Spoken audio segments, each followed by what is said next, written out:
I want to show you some of what not to do and how not having ballast on the back of your tractor can really make it unsafe, and some of the things that causing you lifting something that's too big makes it unsafe. And I'm going to go over what I use for ballast and my ballast box, which I want to show you. And basically, I'm picking up a motor with a set of forks.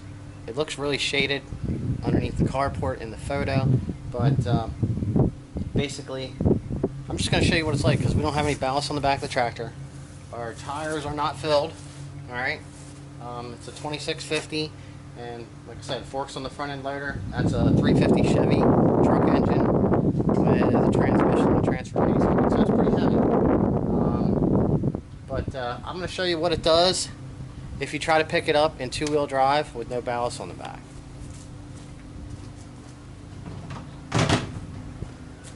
And then we'll try four-wheel drive and see how it looks, and just kind of show you when you try to pick up on it. Now right now I'm going to do all of this stuff that I'm going to show you just off idle, okay? I don't need it revved up because then stuff's going to be moving too fast, and basically don't try this at home. So this is what not to do.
Alright, now, right where I was at did kind of work out pretty good, because there's actually a low spot right here for where the water runs off the edge of the carport, kind of as a road builder, but that's low.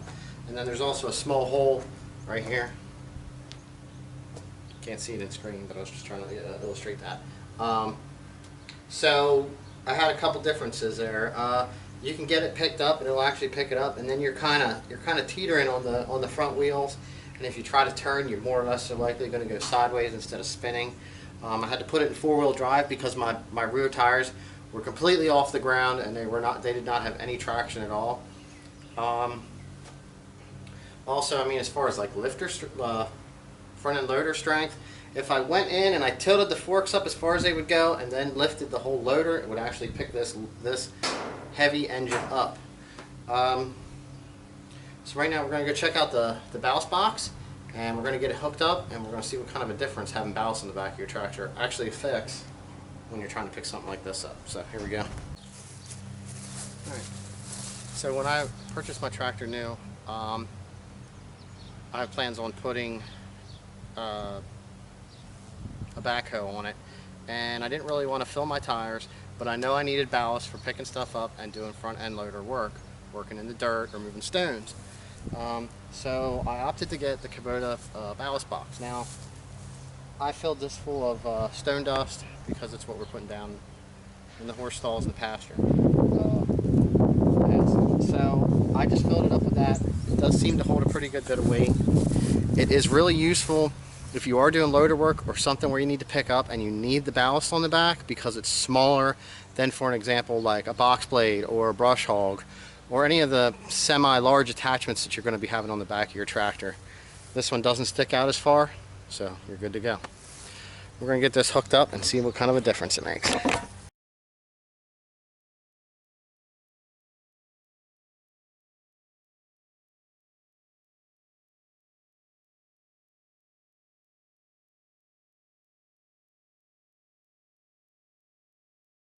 Alright, this way you can at least see what we're actually picking up here.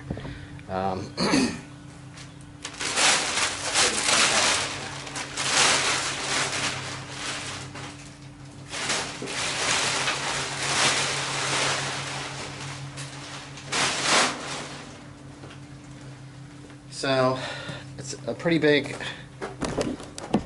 V8, and it's not the size that's really the issue. It's the distance between the back plate of the forks and how far out to the end of the transmission, which is way over here. Okay, so I'm thinking that's got to be bigger than 48 skid. It's actually longer. So you know, we're talking, we'll just say 5 foot away from the forks, which is the lift point of the lifter on the front end loader. And so anyway, get back to this. I now have the ballast on the back, so I'm going to try to simulate the first attempt without the ballast on the back, and that way you can see how the tractor acts.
Alright, so you can see just from doing that, the amount of stability you had when you were picking that load up. I could even back out and go in and forward across the little hole here in two-wheel drive because I had the extra weight on the back. Now I did have the ballast a lot of the way up, raised up, so you can bring this down to help give you a lower center of gravity, and that will help also. It kind of adds a little bit more pounds. It's kind of like when you're trying to drive around with a bucket full of dirt and it's too high and you can feel it like want to tip a little bit. So it kind of does the same thing. It helps even it out a little bit better back here. So right now what I wanted to do was, since we have everything set up, we're going to bring the tractor up to full running RPMs, all right, and then we're just going to try to lift this. I know it won't lift it, but at least then you guys can see on camera. But like I said, we have an extra 5 foot of stuff out here. I'm sure this would probably almost pick this up. I know it would pick it up if it was just the engine or just the training and the transfer case, but it could possibly pick up the transmission and engine if the transfer case was already removed, because when you're going that kind of a distance, it actually multiplies the weight out here on the end when you're trying to pick it up. So let's see what it does.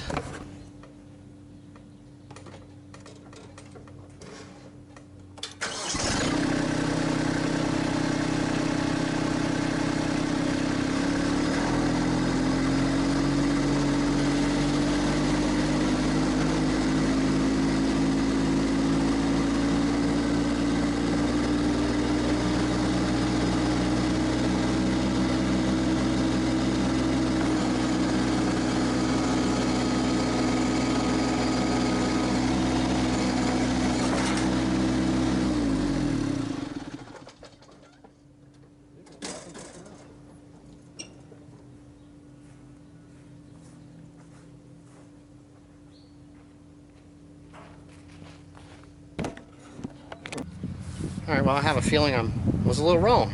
I brought it up to like 2250 for the RPMs, and it just seemed to pick it right up. I mean, I wouldn't really trust the stability of it, but it picked it right up. So that was actually pretty impressive. I didn't even expect it to do that, honestly. So yeah. Alright, so you seen the difference of how the tractor acts when it doesn't have anything on the back and you're trying to pick up something heavy? Yeah, seen the difference when we have something on the back and we tried to pick it up and it was heavy? It didn't work out so well. This actually did keep the tires planted when I picked it up, except for when I went to let it down, it like wanted to rock a little bit because of so much weight sticking so far out. So it just kind of lets you know the importance of ballast and how using a ballast box can really help on the back. I mean, let's say you want to use this tractor for mowing and you don't want to have the extra weight in your tires, so maybe you need the ballast to make up the difference. So you're not damaging your yard if you're using it to mow. So you get a ballast box instead of loading the tires. Just a couple ideas like that. It's really nice, and if you could tell when I went back to put it on, that's probably the first time I've put this on since last year. So it's probably not been on the back of this tractor in over a year since I got the box blade, pretty much, because I always had the box blade on using it. What do you know? Box blade does so much. But thanks for watching. I'm quite proud of the Kubota. I didn't think it was picking it up.